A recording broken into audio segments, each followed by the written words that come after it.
My name is Drew O'Connell. I drive a 2009 Mark 5 Jetta.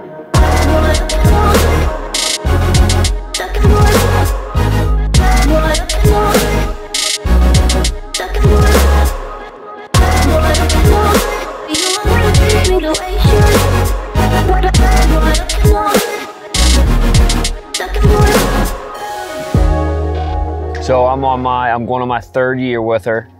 The first year was just, taking it apart and redoing everything. It was pretty bad. So we took every nut and bolt off it, bumper, hood, interior, exterior, anything you see on the car was taken off. And we had a donor car in PA that we would go back and forth from. So we have a R32 front end, Carline 3-piece wheels, CM6s, downpipe, A to B exhaust,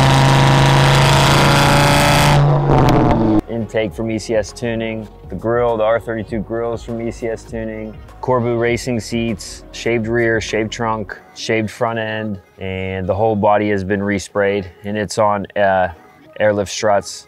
Car is bagged from Bag Riders.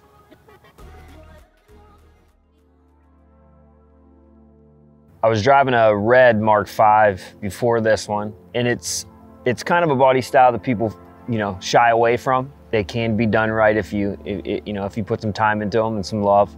One came available from another Euro enthusiast, and my buddy was like, hey, we should get rid of this one and get that one and just start from scratch. And I was like, all right, that's the plan. So we went and we found, we got her, we stripped her apart, and there it was.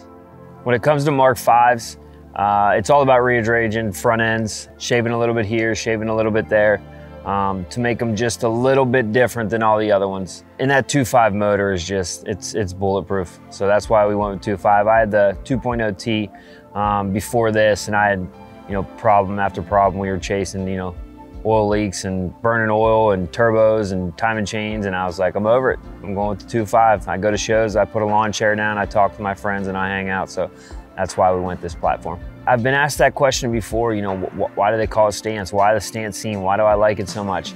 I think it's every time that, when I first got introduced to it, I was with a buddy and he pressed the buttons for the air ride, and it was a whole different world. I was exposed to something that I'd never experienced before, and I don't think you could beat that feeling of parking at a gas pump or parking in a parking lot and hitting the button, hitting the air.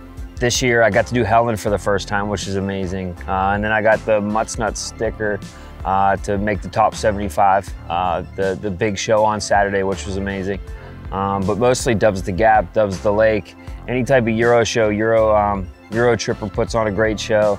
Vag Fair York was amazing. But yeah, mostly Euro shows, and I do a lot of the Slammed Enough shows too, just to see all my friends that don't drive Volkswagens and this and that, and come and cruise with them, so that's usually the move.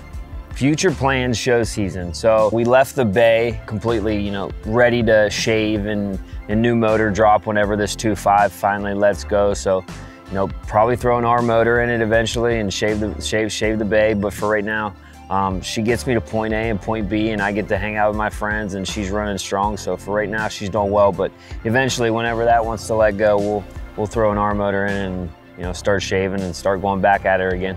Mark 4 R32. Is probably what I would choose, either that or a 20th anniversary Mark 4. It was what I was introduced to. It's what showed me Volkswagens. I can remember, a buddy of mine, I was 15 years old and never driven in a car with anyone but my parents, and my buddy, the Fast and Furious 1 first just came out, and he picked me up in a Mark 4 GLI, and I got to see the Recaros, and I got to see the, the purple and blue lights inside, and I got to, experience Volkswagen in another sense, and the colors and the smell, and I don't know, Mark 4 has a special place in my heart just because of that. Ever since then, I've been a Volkswagen guy.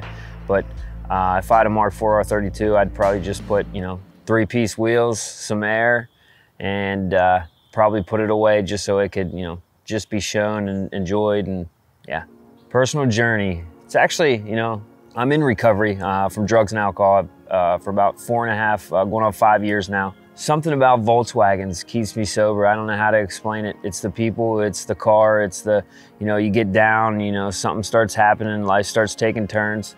I hop in a Volkswagen and, my mental health goes straight up. It does something for me. A lot of people say, it's yourself that keeps you sober. This car, it's a pretty big, you know, crutch for myself and my sobriety and, you know, my journey and what I am and who I am. And I'm big on, you know, creativity and expressing yourself, and Volkswagen's given me that capability to do that. This car, you know, I don't know, it says who I am. It's a part of me.